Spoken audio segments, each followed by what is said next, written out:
Hello, all. I think we're back. Am I on? Yes. Hi, I'm Aisha Hauser, board president of Laredo. I am so honored and humbled to be in this role. This has been an amazing fall conference. I would say, jazz hands. um, so we will have our summary speaker right now, and I'm first going to read what is on the UUA website about Jessica York. Jessica York is the Director of Congregational Life. Congregational Life staff group is made up of the field staff of the UUA's 5 regions, and it is the largest staff group at the Unitarian Universalist Association. Previously, she was the co-director of Ministries and Faith Development and the director of the Faith Development Office of the UUA. A native of Birmingham, Alabama, she previously served the Unitarian Universalist Church of Birmingham as Director of Religious Education for several years before joining the UUA staff as the Youth Programs Director in 2007. She is an Our Whole Lives sexuality education trainer and has worked in public elementary schools with a focus on special needs and hearing impaired children. A former theater stage manager, Jessica is owner of Acting Up and consulted with programs providing theater arts education for children. She holds a BA in biology from Yale University and has done graduate work in theater at Tulane University. Her tapestry of faith programs include Creating Home, Virtue Ethics, and Signs of Our Faith. So this is the official bio. What's not included is that Jessica is one of the kindest and most generous of spirit people I've ever known. Jessica and I worked together when I joined the staff group in 2008 as the Children and Families Program Director. And so Jessica and I were my brain, COVID brain. Neither of us lived in Boston. We were out of town staff.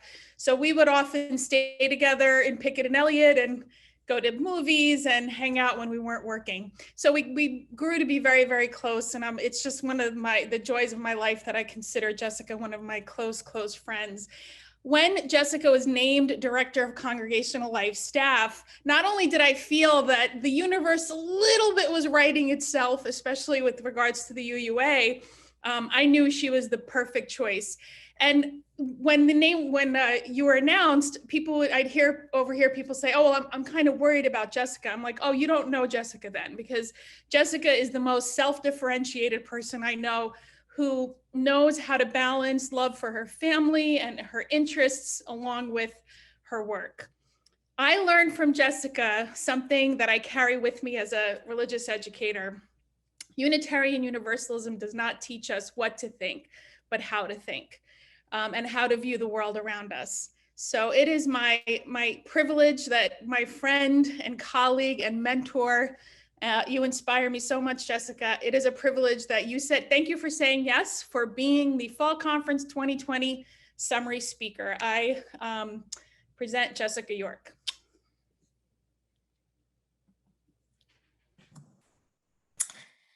Thank you. How's my audio? Good. I'm getting some internet connection signals. It's a very cloudy, rainy day here. And then of course my printer that it didn't want to work either before this. So you're going to see me looking over here because I've got 2 screens open. One to see my remarks, which are all written down here. So if you see me looking off to the side, it's not because I'm trying to avoid eye contact with all of you 122 lovely people. So I am going to go ahead and I think I can start sharing my screen. Is that correct, Jolanda? Oh, you're going to share it for me? Oh, aren't you wonderful? The PowerPoint that you just received, what, like maybe an hour ago? Thank you so much. It's not always easy to be that summary speaker, right? Because you want to try to encapsulate as much of the conference as you can, which means you're waiting until the end of the conference to try to write something. So that's the position that I found myself in. I'll let you know when to change slides. Thank you so much, Yolanda. So this section of the conference is called the summary session. And I'm just going to tell you right up front that it's not going to be a summary of everything that you've experienced in the past 4 to 5 days. Could I create a summary like that? I could create some sort of outline with topics of presentations, and I'm not sure that would be useful to you because you've had transcripts and you've got slides and you've got videos and you've got music playlist and all that information posted on the Laredo website. So you've got places where you can go to get to the information. But I think there's a difference between the information that's presented and what you experience. So for the 200 odd people who've participated in this year's fall conference, there are 200 odd experiences, and there's no way that I could possibly summarize that, right? Often at these conferences, what I hear from people is that it just feels like a massive amount of information has been, downloaded to them over these days. And sometimes it can be a bit of a brain overload. If you look down at the bottom toolbar, you've got a place there that's called reactions. And if you click on that reactions, there's like a thumbs up there. You can give me a thumbs up if any time over the last days you felt brain overload.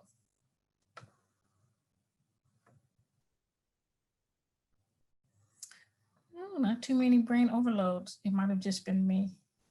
And I wasn't hearing all this information for the first time either. So it can sometimes be a little bit harder even on Zoom, right? Because you've got things competing for your attention. You've got, oh, here come more thumbs up. You've got pets and you've got children and, laundry. And you had to get your own snacks. I mean, I miss that about being someplace where people take care of you and they provide snacks for you. I had to get my own. And I know that earlier today that you worked in teams and you worked on creating some possible programming. And that's one sort of takeaway from this conference. And yesterday we had some time when the Commission on Institutional Change invited us to go into breakout rooms, and we talked about some of our takeaways. I don't know about you, but I think we had 5 people in our group, and there's no way that in 20 minutes we really had enough time to dwell on takeaways. So I hope that I can help you come up with some other possible takeaways during this less than 30 minutes. And I'm going to do that by really just kind of focusing on a couple of things. So it's not going to be a summary of the entire conference. Now, is that what you expected? Maybe not. Did I change the purpose of this time together? Maybe I did. Why did I do that? Because I could. Because I have the power. And if you would take us to our next slide, what I want to talk about is power.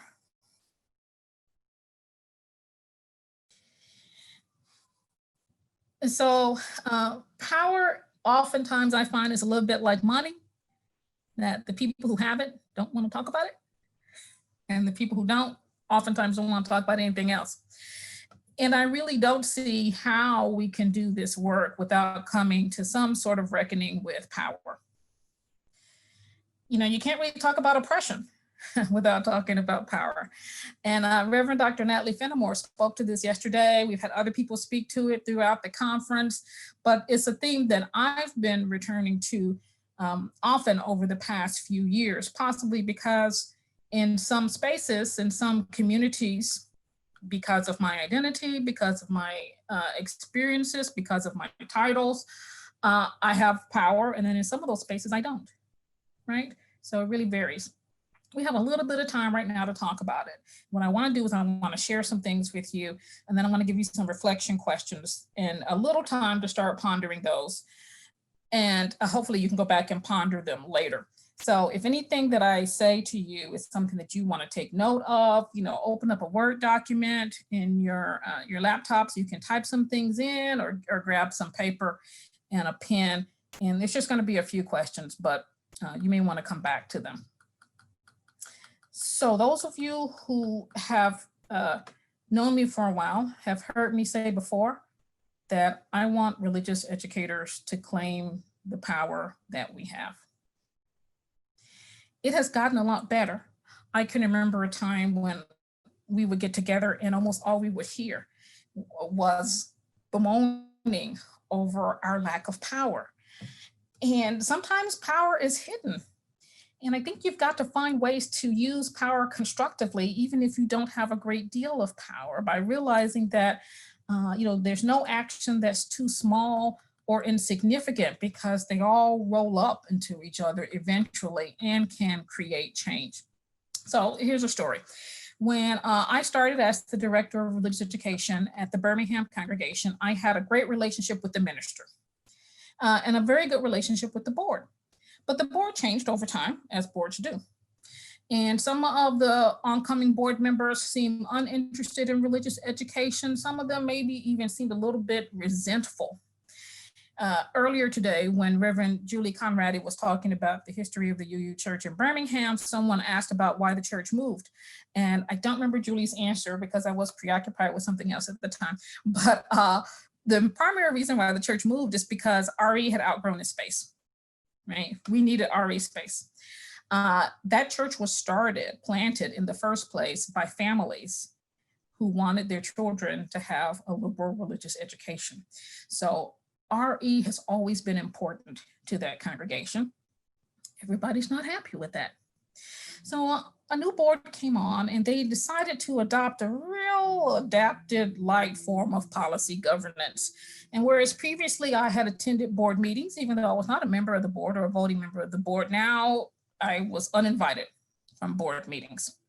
And the chair of the RE committee was automatically a member of the board. And at that point in time, there weren't a lot of other people who were families at the congregation.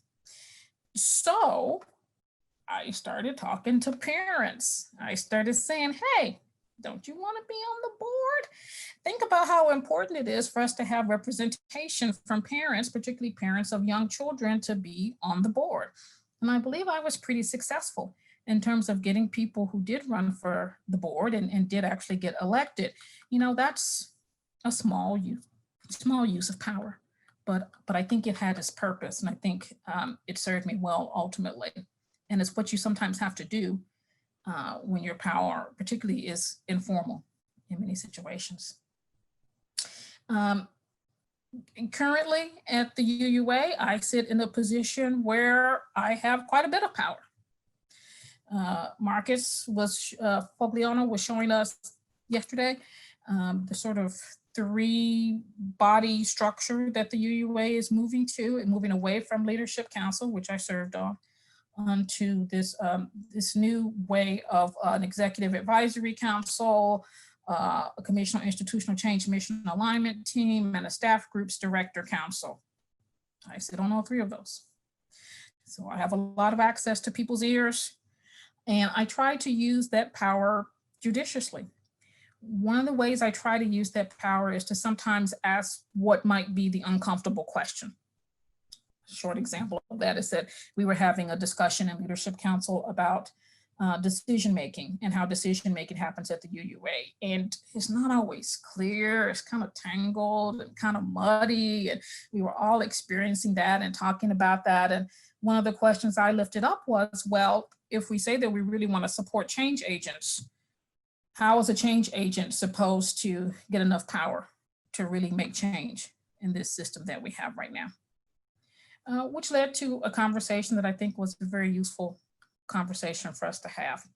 So my point in all of that is that really coming back to the fact that I don't think any action is too small or unworthy. So could we have the next slide? So I have two questions for you. Where do you have power to affect change? Even if you feel like you don't necessarily have a lot of power within your congregation, are there other places in the Laredo cluster? Do the religious educators in your part of the country, part of the continent, meet with the ministers also? Is that another place where you can affect change? Or is it as a member of a community organization? And then what step are you willing to commit to as a change maker or a change agent in your community?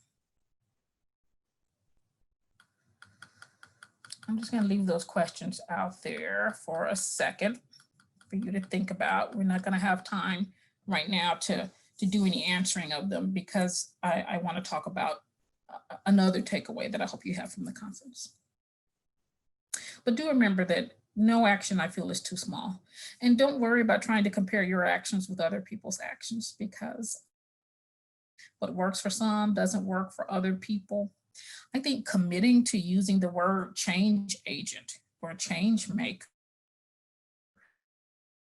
is in of itself something, a small action that we can commit to makes a difference. I'm trying to use that language a lot more. And I know that many of you like to share power. I think that's part of our culture of religious education here. And I too like shared power. So please hear, I'm not advocating for any power hoarding to happen here, but I think power really can be found by people in some of the most powerless positions. History has given us an example of that. The civil rights history that we were looking at earlier gave us a great example of that. And, you know, I wouldn't even be alive probably if that was not the case. So the second takeaway that I want to discuss with you is about identity and naming. That's the next slide. I think there's a connection between these two because I believe there's real power in claiming an identity and power in naming. And I think that we see that because so many cultures have rituals around naming. Yesterday, folks who were in the Black, Indigenous, People of Color caucus group shared their name stories. Some of those name stories were really powerful. So let's think a little bit about naming and identity. So that actually was one of the reasons why I was excited about Fall Conference coming to Birmingham. So living in Birmingham has really helped me become more aware of the importance of being intentional about your identity, about naming it and claiming it without letting it confine you or box you in. So the next slide shows you this, this word cloud that I never created a word cloud before. I know they're very popular. I don't want to tell you how long it took me to create this word cloud, but this is what many of you thought of when you heard the name Birmingham earlier today, okay, when Reverend Julie was speaking. And if you go to the next slide, then I'm going to show you a little bit of what I think of. Think about Birmingham. I think about Rib It Up. Somebody named Ribs earlier when they think about Birmingham. Rib It Up is one of my favorite restaurants. It's got a little dancing pig, which is kind of sick, I know. I think about Mayor Woodfin, who being elected at 36 was one of the youngest US mayors at the time and the youngest mayor Birmingham has had in like 120 years. I think about our civil rights district. I think about Ruffner Mountain. I used to live near Ruffner Mountain. It's a beautiful over 1,000-acre nature preserve here in the city of Birmingham. Think about camellias, which is our beautiful Alabama state flower. I think about the fact that, you know, Birmingham is 72% Black in the last census, at least. There was an article that I shared on Facebook that I just loved. I meant to get the link for it and I forgot, but I can get it later. An author arguing that Birmingham is the Blackest city in the United States and why they thought so. So Birmingham has some names, okay? One of the names that isn't used quite as much as it used to be is Pittsburgh of the South. And it was, that nickname came to it, right, because of the steel and iron ore industry that was here. Interesting fact that I did not know until I was getting ready for this is that Birmingham is evidently the only place in the world where all the ingredients for making iron ore, coal, iron ore, and limestone are all together, approximate. So it made it very easy for people to build the steel mills that they built here in Birmingham. And Birmingham really took off because of that industry and the fact that it took off so quickly and grew, you know, overnightish, is where it actually got the name the Magic City from.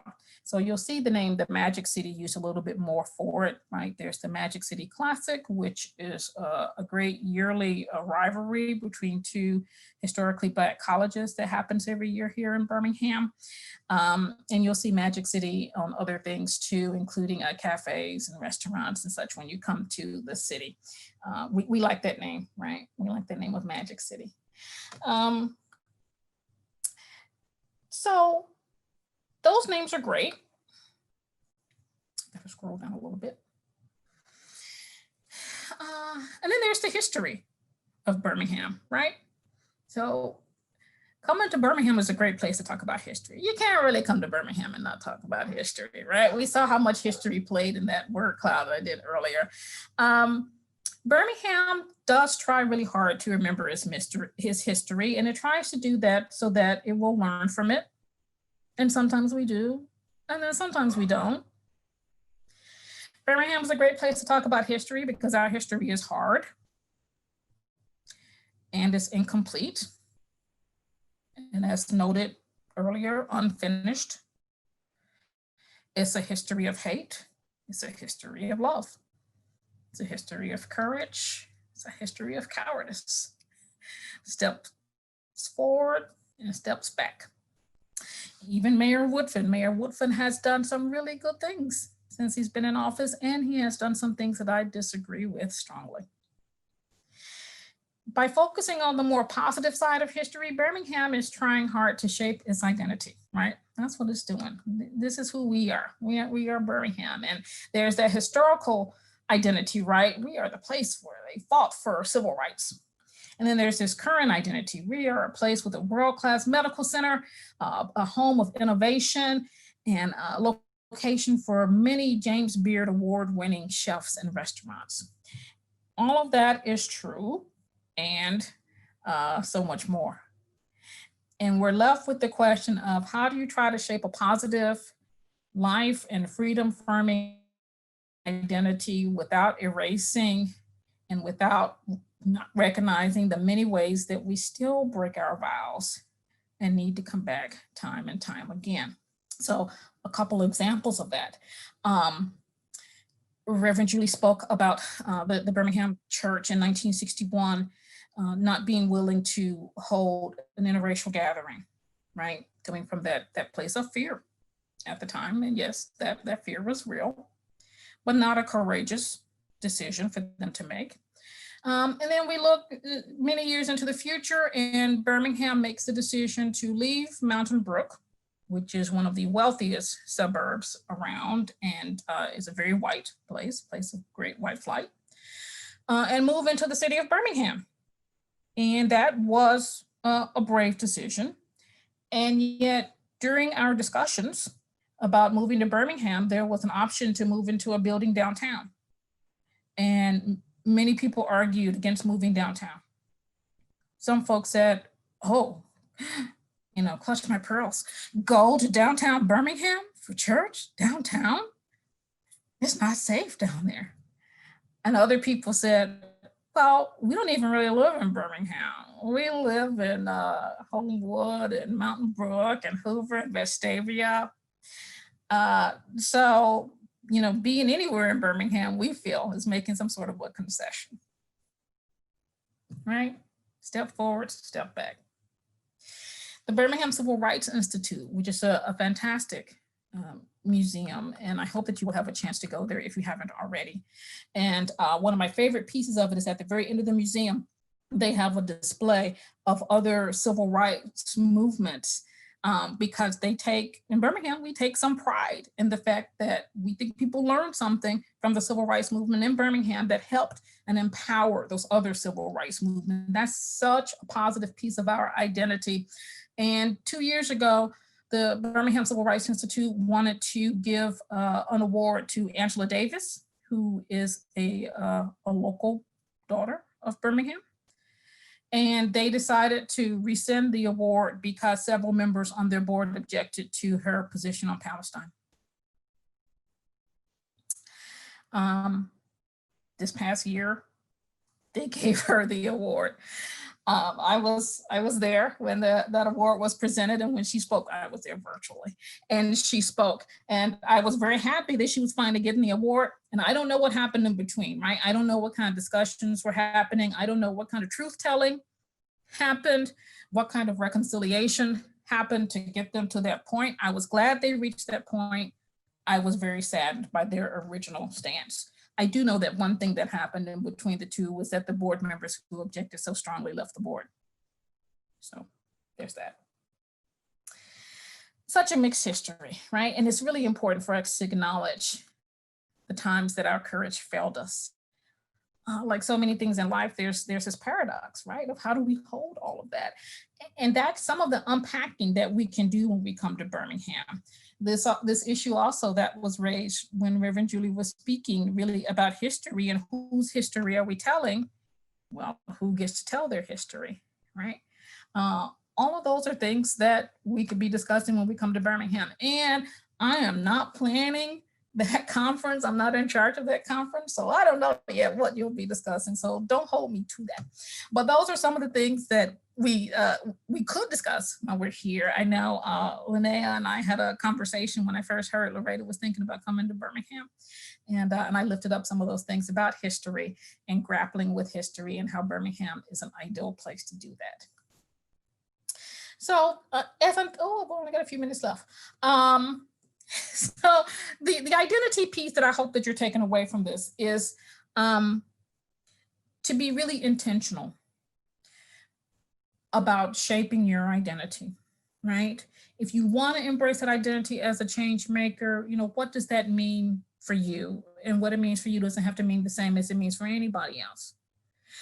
And Mark has talked to us a little bit about ministry testimonies, and I'm still trying to understand exactly what that concept is, but I know enough about it to be aware that it's sort of like a visioning some strong ministry that happens in the future, and then sort of thinking backwards as to how do we get to that future. And so I spent some time yesterday asking myself, if I think a few years into the future, what do I want my ministry testimony to be?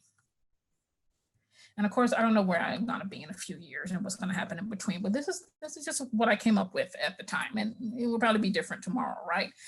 But today, my ministry testimony is Jessica York is director of One Congregational Life Staff Group, a diverse learning community inextricably connected to other UU communities, living out the mission of the UUA collaboratively with faithfulness and humility. And those pieces all have something that speak to me about this work of trying to widen the circle, right? To have a diverse staff group, to be a learning community, to work collaboratively with others, to recognize the connections we have, not just with others at the UUA, but with other UU affiliates, and to name at least a couple of the values that I hope our staff group embraces: faithfulness and humility. And so if you could take us to the next slide. How does naming yourself as a change maker or a change agent affect your identity? And what is the ministry testimony you want to live into? And what will it take for you to name it and claim it?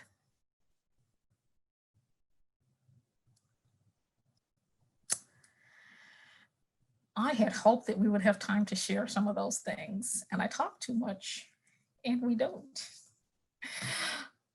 But I'm leaving you with those questions, and I do want to point out that I hope that this is work that we all feel called to do, this widening the circle.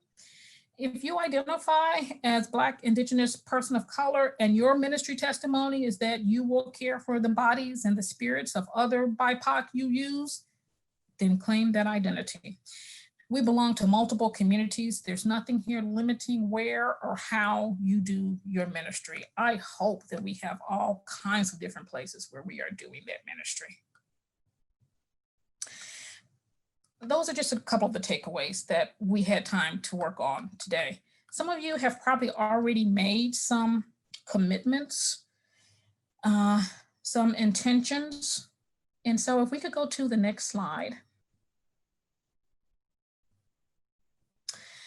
I'm going to ask if you would pray with me, and pray however is best for you. If you would like to touch the screen or touch the computer so that we can be connected in that way, you can do that. Universal Spirit, that which is more powerful than any one of us alone and which goes by many names. Bless our intentions.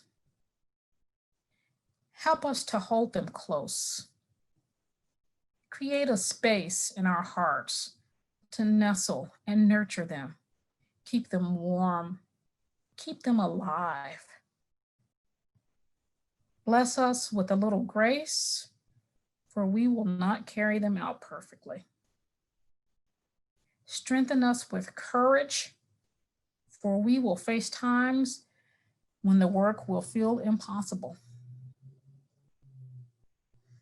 Help us to remember this moment when all of our intentions are brought here, interwoven into a circle of caring, a circle of love for the justice that you too long to see in this troubled world. Amen, amen, and amen.